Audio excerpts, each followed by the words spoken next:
C'est alors qu'apparut le renard. Bonjour. Bonjour, Je suis là, sous le pommier. qui es-tu? Tu es bien jolie. Je suis un renard. Viens jouer avec moi. Je suis tellement triste. Je ne puis pas jouer avec toi. Je ne suis pas apprivoisé. Oh, pardon. Qu'est-ce que signifie apprivoiser? Tu n'es pas d'ici. Que cherches-tu? Je cherche les hommes. Qu'est-ce que signifie apprivoiser? Les hommes, ils ont des fusils et ils chassent. C'est bien gênant. Ils élèvent aussi des poules. C'est leur seul intérêt. Tu cherches des poules? Non, je cherche des amis. Qu'est-ce que signifie apprivoiser? C'est une chose trop oubliée. Ça signifie créer des liens. Créer des liens? Bien sûr. Tu n'es encore pour moi qu'un petit garçon, tout semblable à 100 000 petits garçons. Et je n'ai pas besoin de toi. Et tu n'as pas besoin de moi non plus. Je ne suis pour toi qu'un renard, semblable à 100 000 renards. Mais si tu m'apprivoises, nous aurons besoin l'un de l'autre. Tu seras pour moi unique au monde. Je serai pour toi unique au monde. Je commence à comprendre. Il y a une fleur? Je crois qu'elle m'a apprivoisé. C'est possible. On voit sur la Terre toutes sortes de choses. Oh, ce n'est pas sur la Terre. Sur une autre planète, Oui? il y a des chasseurs sur cette planète-là. Non? Ça, c'est intéressant. Et des poules? Non. Oh, rien n'est parfait. Ma vie est monotone. Je chasse les poules, les hommes me chassent. Toutes les poules se ressemblent et tous les hommes se ressemblent. Je m'ennuie donc un peu. Mais si tu m'apprivoises, ma vie sera comme ensoleillée. Je connaîtrai un bruit de pas qui sera différent de tous les autres. Les autres pas me font rentrer sous terre. Le tien m'appellera hors du terrier comme une musique.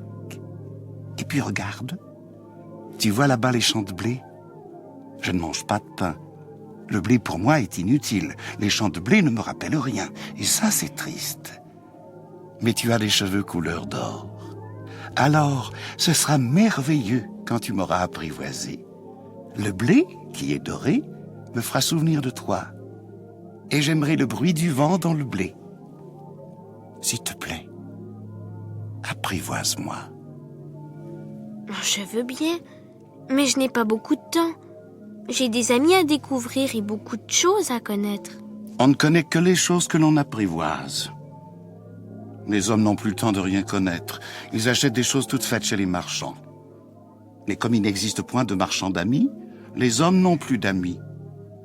Si tu veux un ami, apprivoise-moi. Que faut-il faire? Il faut être très patient. Tu t'assoiras d'abord un peu loin de moi, comme ça, dans l'herbe. Je te regarderai du coin de l'œil et tu ne diras rien. Le langage des sources de malentendus. Mais chaque jour, tu pourras t'asseoir un peu plus près. Le lendemain, revint le petit prince.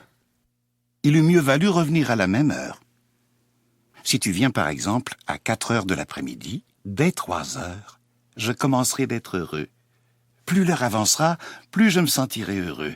À 4 heures déjà, je m'agiterai et m'inquiéterai. Je découvrirai le prix du bonheur. Mais si tu viens n'importe quand, je ne saurai jamais à quelle heure m'habiller le cœur. Il faut des rites. Qu'est-ce qu'un rite? C'est aussi quelque chose de trop oublié. C'est ce qui fait qu'un jour est différent des autres jours, une heure des autres heures. Il y a un rite, par exemple, chez mes chasseurs. Ils dansent le jeudi avec les filles du village. Alors, le jeudi est jour merveilleux. Je vais me promener jusqu'à la vigne. Si les chasseurs dansaient n'importe quand, les jours se ressembleraient tous et je n'aurais point de vacances. Ainsi le petit prince apprivoisa le renard. Et quand l'heure du départ fut proche, Ah, je pleurerai. C'est ta faute. Je ne te souhaitais point de mal. Mais tu as voulu que je t'apprivoise. Bien sûr, Mais tu vas pleurer. bien sûr. Alors tu n'y gagnes rien. J'y gagne à cause de la couleur du blé. Va revoir les roses. Tu comprendras que la tienne est unique au monde. Tu reviendras me dire adieu et je te ferai cadeau d'un secret. Le petit prince s'en fut revoir les roses. Vous n'êtes pas du tout semblable à ma rose. Vous n'êtes rien encore. Personne ne vous a apprivoisé, et vous n'avez apprivoisé personne. Vous êtes comme était mon renard. Ce n'était qu'un renard semblable à 100 000 autres. Mais j'en ai fait mon ami, et il est maintenant unique au monde. Oh. Vous êtes belle, mais vous êtes vide. On ne peut pas mourir pour vous. Bien sûr, ma rose à moi, un passant ordinaire croirait qu'elle vous ressemble. Mais à elle seule, elle est plus importante que vous toutes, puisque c'est elle que j'ai arrosée, puisque c'est elle que j'ai mise sous globe, puisque c'est elle que j'ai abritée par le paravent, puisque c'est elle dont j'ai tué les chenilles, sauf les 2 ou 3 pour les papillons, puisque c'est elle que j'ai écouté se plaindre, ou se vanter, ou même quelquefois se taire, puisque c'est ma rose. Et il revint vers le renard. Adieu. Adieu. Voici mon secret. Il est très simple. On ne voit bien qu'avec le cœur. L'essentiel est invisible pour les yeux. L'essentiel est invisible pour les yeux. C'est le temps que tu as perdu pour ta rose qui fait ta rose si importante. C'est le temps que j'ai perdu pour ma rose. Les hommes ont oublié cette vérité, mais tu ne dois pas l'oublier. Tu deviens responsable pour toujours de ce que tu as apprivoisé. Tu es responsable de ta rose. Je suis responsable de ma rose.